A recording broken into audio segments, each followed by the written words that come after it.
కర్నూలు జిల్లా మంత్రాలయంలో సర్పంచ్ తెల్లబండ్ల భీమయ్య ఆధ్వర్యంలో అయోధ్య రామయ్య అక్షంతల పంపిణీ కార్యక్రమం వైభవంగా జరిగింది. ఆంజనేయ స్వామి, వెంకటేశ్వర స్వామి ఆలయాల్లో ప్రత్యేక పూజలు నిర్వహించిన అనంతరం భజంత్రీల మధ్య ఇంటింటికి వెళ్లి అక్షింతలతో పాటు అయోధ్య రామ మందిరం చిత్రపటాన్ని అందజేశారు. ప్రతి ఇంటికి అక్షింతలు అందజేస్తామని సర్పంచ్ తెల్లబండ్ల భీమయ్య తెలిపారు.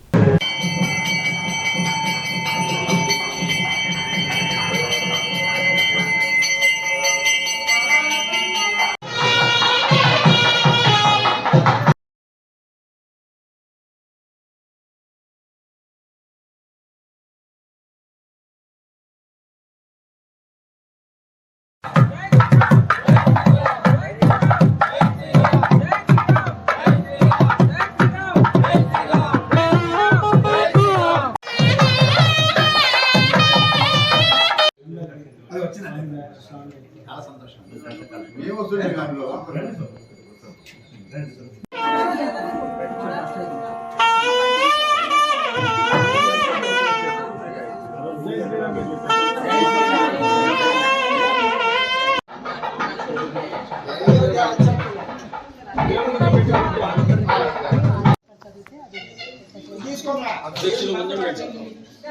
అధ్యక్షులుగా బసవరాజు